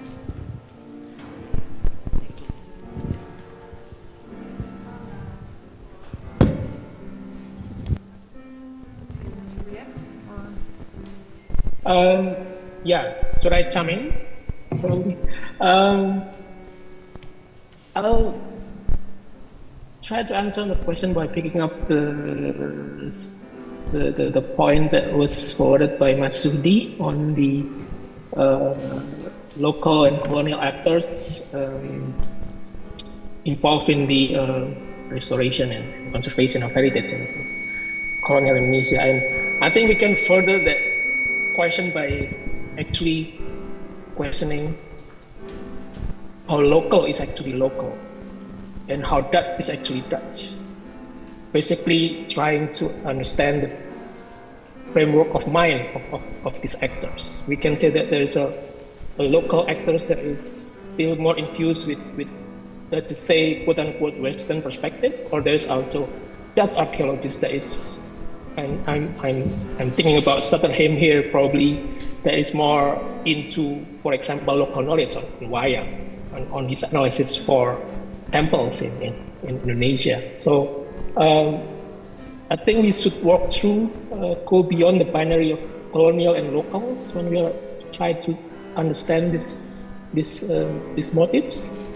And in my own research for my PhD thesis, one example that I could put forward is probably Centini, Serat Centini, which was written in early 19th century by a local court in Surakarta, in Solo.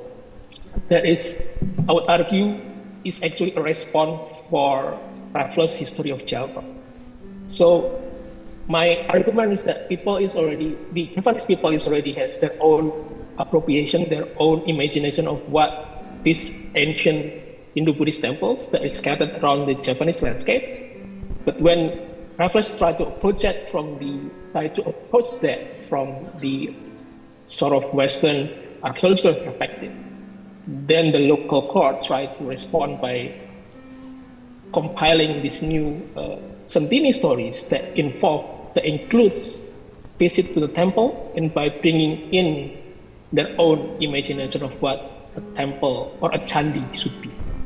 So I see Centini as an example of the side of knowledge productions that is walking through the colonial and local contestation at the time.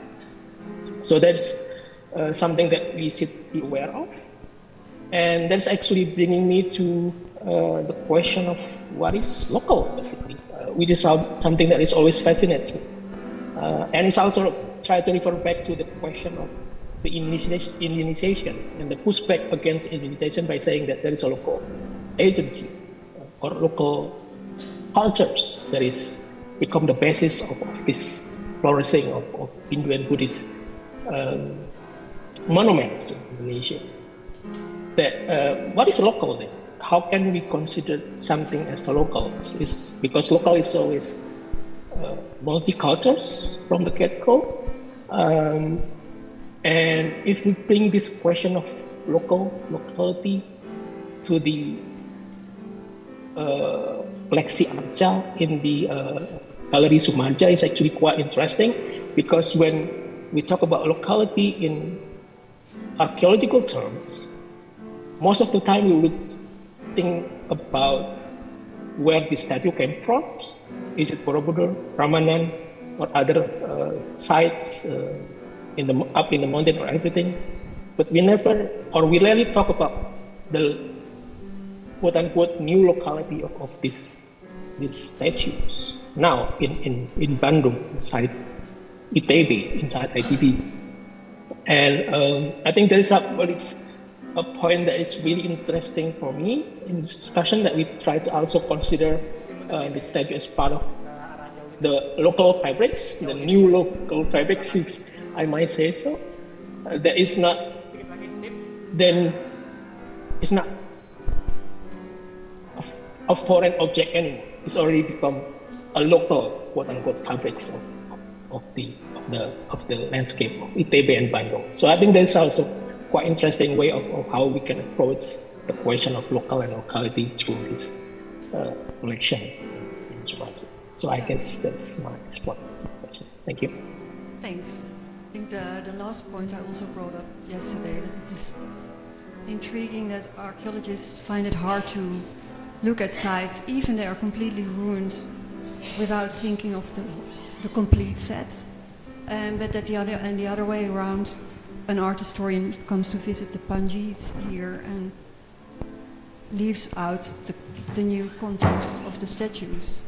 So I think, Rini also brought that up, it is really important to, and especially because this is such an alternative site to the official museums and heritage sites, that it enables a kind of freedom that should be used in this project. But also curious to hear what Zuhdi has to say about this. Oh yeah, thank you. I think I want to continue what had been brought by Pak Panggah about local. It is also interesting because if we talk about restitution of, let's say,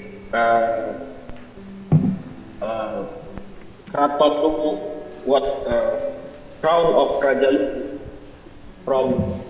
from Netherlands to Indonesia, where it should be put or returned to the National Museum in Jakarta or the Provincial Museum in Makassar or to the local museum in Luwu, because they have different kind of locality, let's say.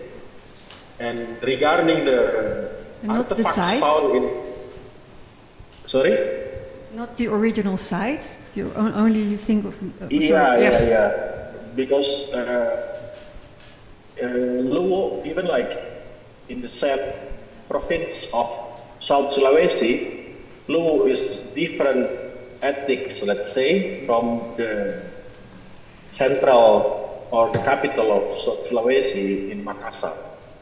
And yeah, I think if we come back to the history, the archive or artifacts in ITB, I think ITB should consider also repatriating the artifacts to its most local.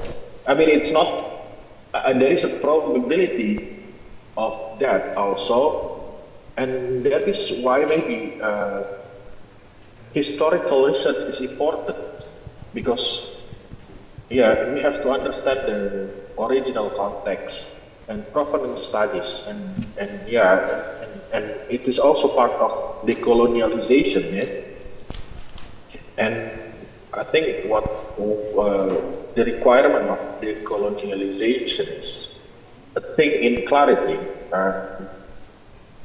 without trying. Of course, it is hard to be unbiased, but trying to be unbiased and giving and making rules for every perspective. And I think that is my reaction. Thanks. Thank you. Thank you. I think Theo is dying to ask a question because he entered the room as well. I'm sure it will be relevant. So go ahead. Hello, can Theo. you hear me now? You hear me now? Check. Can you hear me? Yes. Yeah. Okay. Thank you everyone for a very inspiring discussion, and I want to continue then. I already changed the question a bit, and I see that this sense of territoriality is could be problematic then, to see, for instance, ITB, for instance, Bandung, for instance, Luwu, or any other territorial as this kind of,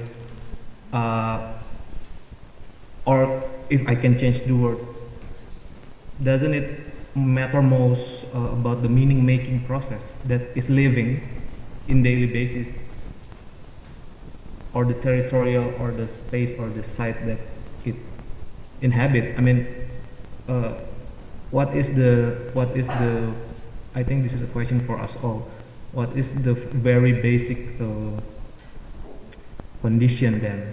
Is it the space it's inhabit, or the meaning-making process around it? I mean, it could be in Jakarta, but we can always also see the official meaning-making process happen, like almost like top-down national-centric process. So in terms of how the object could speak, which matter most? I mean, it's ITB also could be, but not happen yet. But I'm not sure in Penanggungan will happen later on. But also maybe, I also want to highlight Mas Panggah blog post about this NIAS museum that have their own way of repatriating through the Catholic mission Capuchin networks. They have their own museum, they don't use the official. So also about how like other actors could have place, not just, I mean the setup is academic setups, ITB, yes, but it's also a question of what is ITB in Bandung, or can ITB open its gate, because the idea from us Zuhdi about museum may be about that, but we don't have that yet. So what is like practical possibilities? That's from me. Is there anyone who wants to quickly react?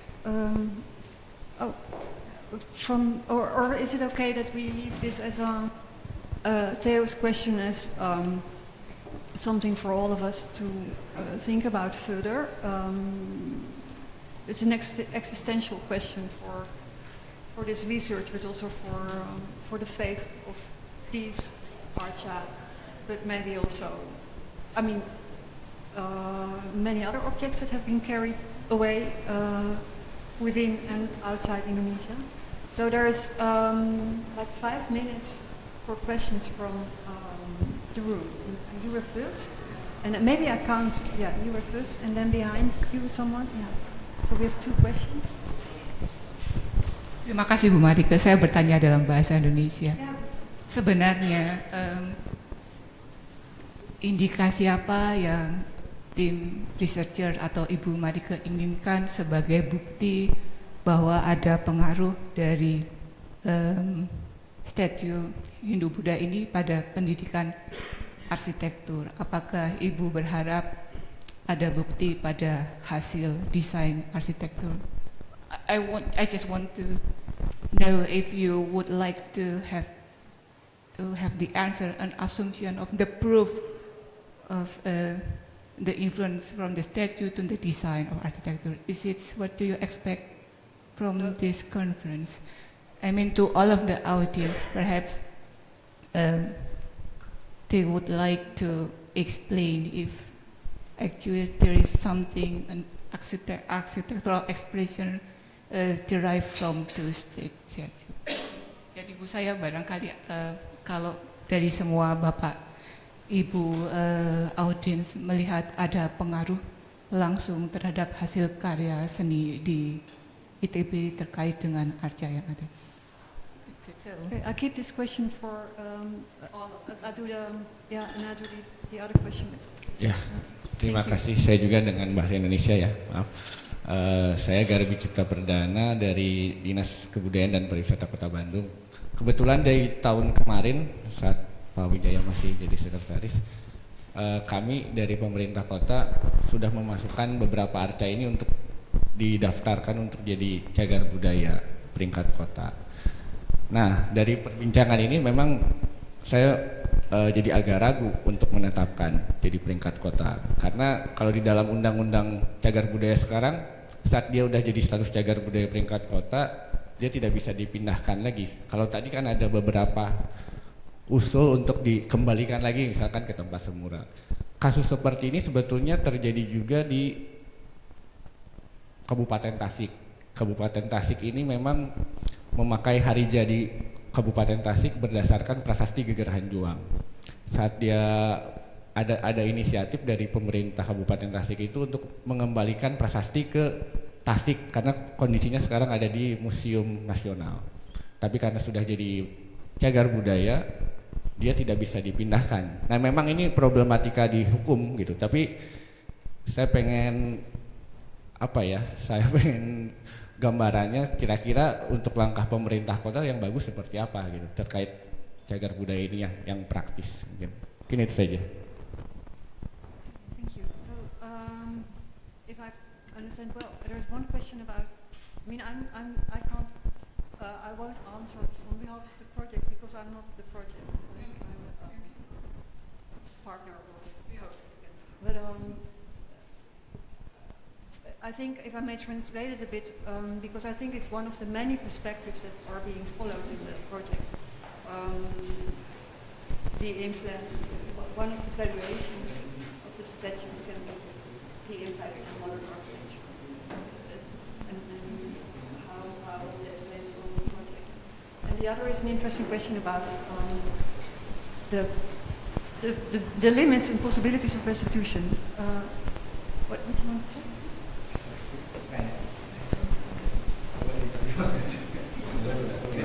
Penerjemah. So I just.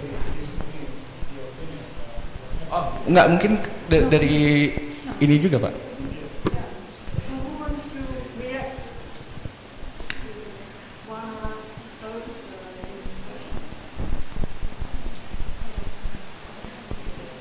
It may also be that it is, we can complicate the question of restitution, for there are practical issues of repatriation, but we still haven't defined actually what it is and why.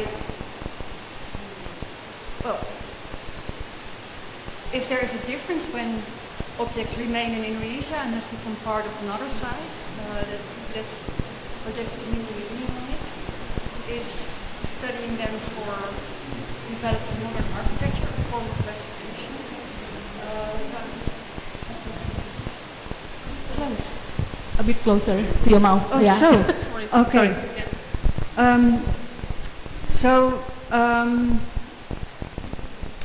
I think, but I think the second question can also be translated so that everybody can answer it to his or her own way.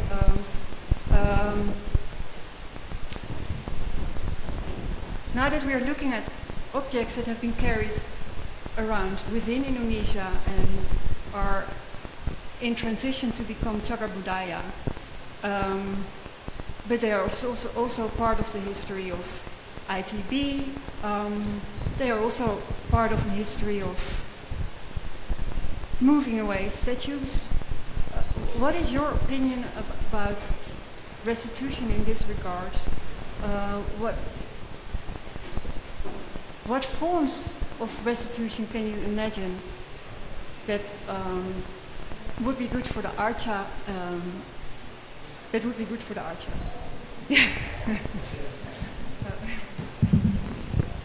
Oke, saya akan jawab yang tadi itu pertanyaan Kang Garbi ya, restitusi.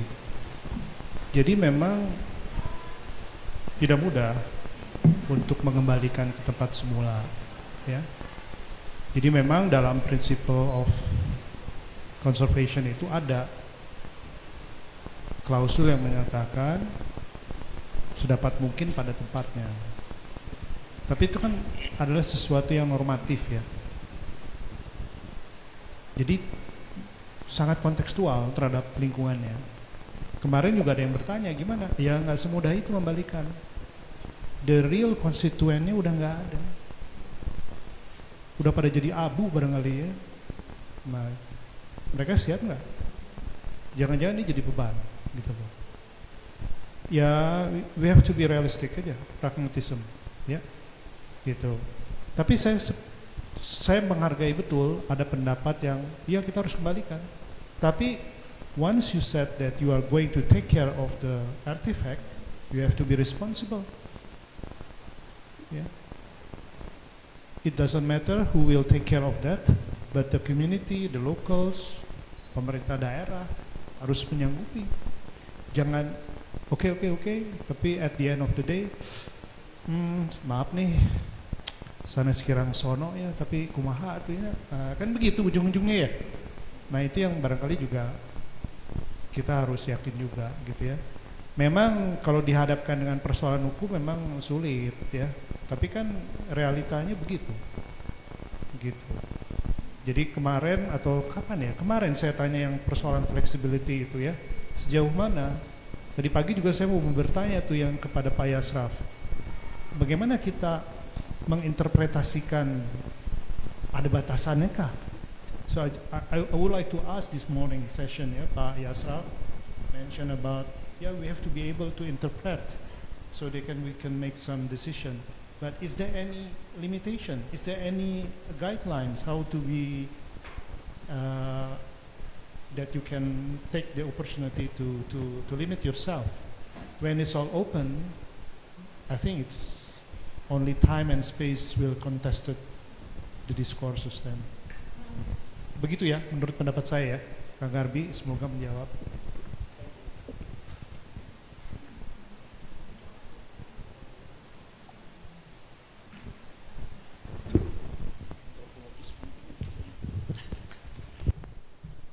Tentang restitusi ya. Ya, itu selalu menjadi aspirasi orang-orang Indonesia kalau pergi ke museum-museum di negeri Belanda. Wah, itu barang kita, kembaliin dong gitu kan. Sekarang sudah dikembalikan. Cukup banyak yang sudah dikembalikan. Pertanyaannya, kita mampukah memeliharanya? Di museum aja, nggak usah dikembalikan lagi ke tempat asalnya, yang sudah tidak ada siapa-siapa mungkin di sana. Jadi kadang-kadang romantisme untuk mengembalikan keadaan kepada keadaannya yang dulu, mengembalikan hal-hal ke keadaannya yang dulu, itu yang mungkin nggak perlu juga ya. Lalu kita mau apa dengan itu? Kalau sudah dikembalikan, lalu apa? Ada yang memelihara di sana? Biaya lagi. Saya ingat benda-benda apalagi perpustakaan ya, buku, naskah. Kalau itu dikembalikan ke Indonesia, biaya pemeliharaannya luar biasa.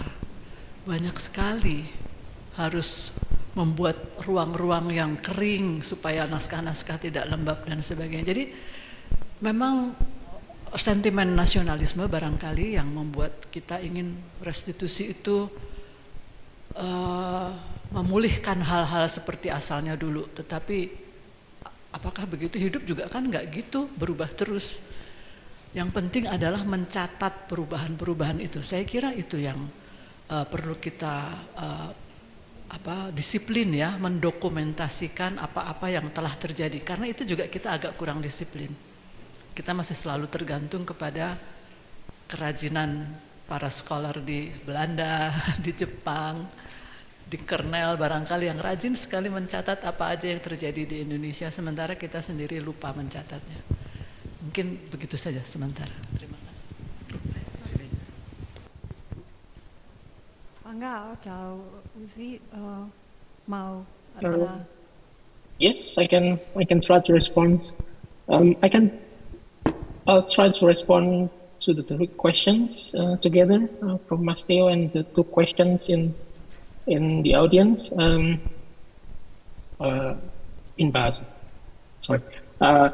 Jadi menarik sekali tadi Mas Theo berbicara tentang meaning making process terkait dengan objek-objek yang sudah diambil gitu ya dari situsnya, dan bagaimana itu bisa menggambarkan lokalitas-lokalitas baru di bagi objek tersebut. Ada dua hal mungkin. Yang pertama terkait dengan seperti Mas Theo bilang tadi, ada state-driven narratives yang bisa hegemonik di satu waktu, di mana ini kemudian objek ini kemudian diambil menjadi bagian dari identitas nasional yang harus kita terima bersama gitu. Yang lucunya adalah ketika kita bicara tentang tinggalan hidup Buddha, kadang-kadang museum di luar Jawa yang tidak punya banyak tinggalan hidup Buddhanya, atau bahkan tidak pernah ditemukan tinggalan hidup Buddha, di museum provinsinya itu ada galeri hidup Buddhanya, yang itu sangat melihat hegemoni dari narasi nasional itu. Ada juga kemudian yang harus kita perhatikan di dalam meaning making process adalah yang sering disebut sebagai alternative histories dari grassroots community, dari local community, itu yang kemudian mencoba dalam tanda kutip secara organik gitu ya, memberikan arti secara tidak langsung kepada koleksi-koleksi yang masuk ke dalam social fabricnya mereka. Itu mungkin salah satu yang cukup menarik untuk kemudian kita diskusikan bersama.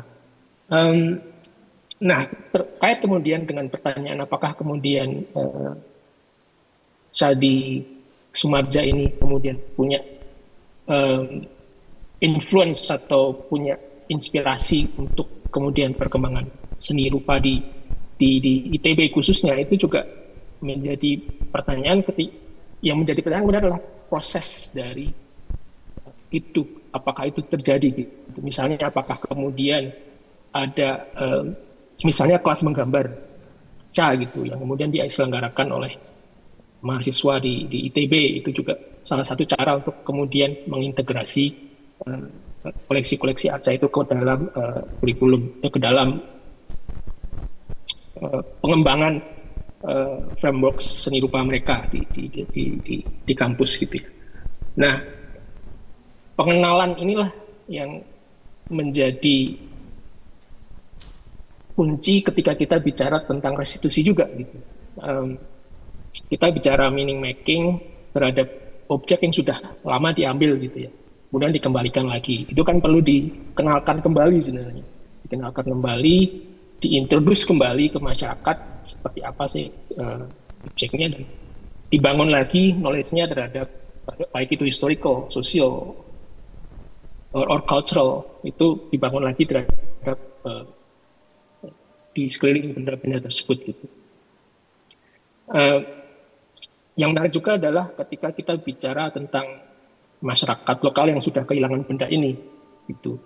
Mungkin mereka tidak akan mendapatkan benda ini, tapi juga mungkin mereka membangun pengetahuan yang cukup spesifik terhadap kehilangan mereka gitu. Itu juga salah satu yang the memory of loss, itu juga salah satu yang mungkin bisa jadi salah satu cara untuk melihat meaning making ini. Nah, ketika kita bicara restitusi, tentu kita bicara tentang seperti sudah disampaikan panelis yang lain, kemampuan untuk mengkonservasi benda-benda yang dikembalikan ke Indonesia gitu. Dan itu memang salah satu concern yang sangat valid yang harus kita bicarakan lebih lanjut ketika kita bicara di dalam konteks repatriasi.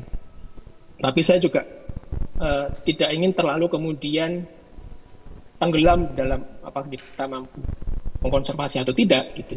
Harusnya kita jawab dengan kita mampu, dan kemudian diikuti dengan meningkatkan kapabilitas kita sendiri gitu untuk kemudian bisa melakukan konservasi ini. Tapi juga dalam satu titik juga kita harus kemudian mempertanyakan kembali apa sih yang kita konservasi gitu. Apakah original physics of the statue itu perlu kita pertahankan secara hukum, undang-undang, iya memang. Tapi apa kemudian itu juga kita melupakan yang intangible dari pengetahuan-pengetahuan yang kemudian terkait dengan objek ini, itu juga salah satu yang perlu kita perhatikan juga. Jadi sekali lagi, etika konservasi, kemudian apa-apa yang konservasi itu juga perlu kita, asumsi-asumsi terhadap konservasi juga kita perlu pertahankan kembali. Seperti Mas Theo bilang Pak kan tadi di dalam pertanyaan bahwa toh ketika objek itu ada misalnya di Museum Nasional di Jakarta, dan itu berasal dari misalnya dari Nias, orang Nias pun juga punya asumsi-asumsi tersendiri terhadap objek yang ada di koleksi yang ada di Jakarta. Jadi yang intangible itu juga sekali lagi merujuk ke Prof Widjaja tadi di presentasinya juga harus kita perhatikan juga, dan itu juga harus kita konservasi juga dalam bukit. Itu mungkin respon dari saya. Thanks, Mariko.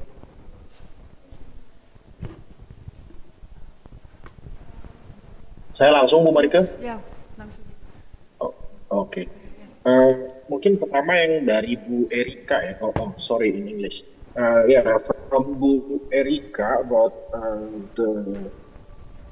the purpose of the research. Of course, I'm not part of CIFAS, but I think I propose to consider also pragmatic motive I mean, not necessarily from Penanggungan, from original sites of the artifacts take them brought to Bandung or ITB, but maybe there are also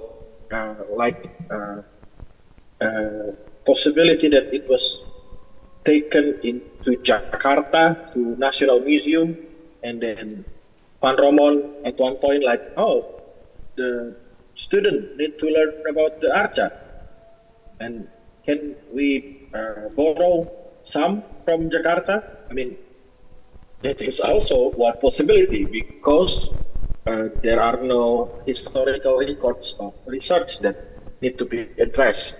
So yeah, a simple reason should also be considered in this case, yeah, regarding the arca in ITB, and about the restitution of arca to some original places.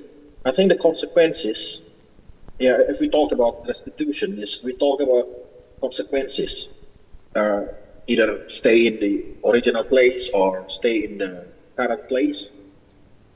Yeah, and ITB should give access to public, and that is another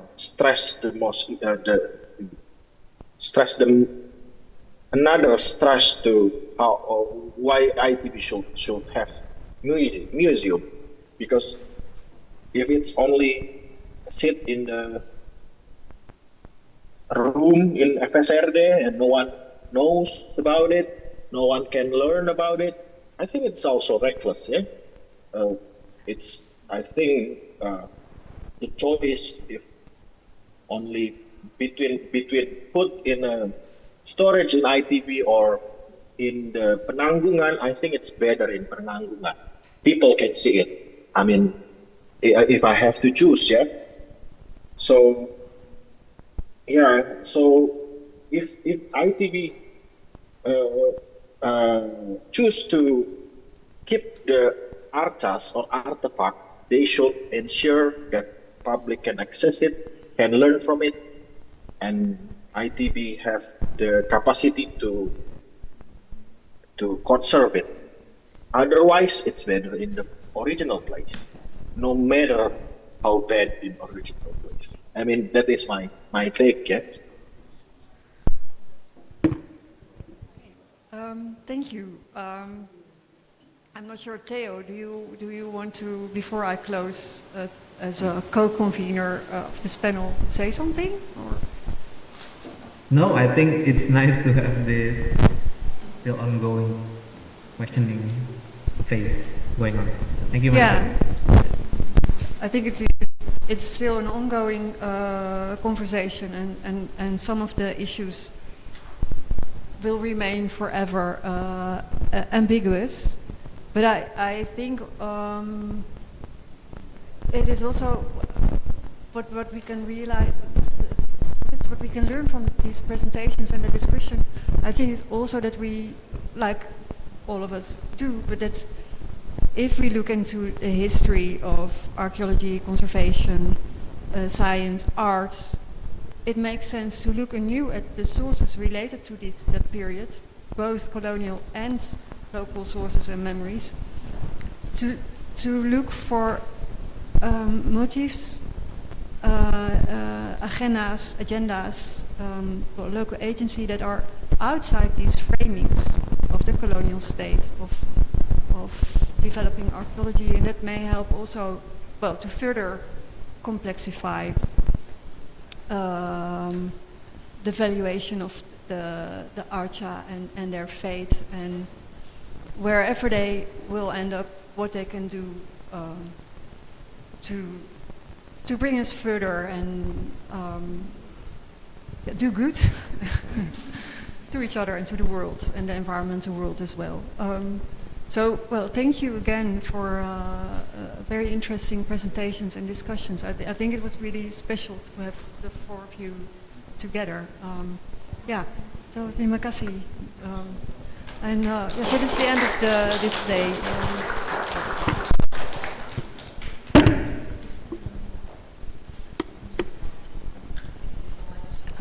Bu Marike, Thank you as well to all the panelists, conveners, and participants for your insightful contributions to today's roundtables.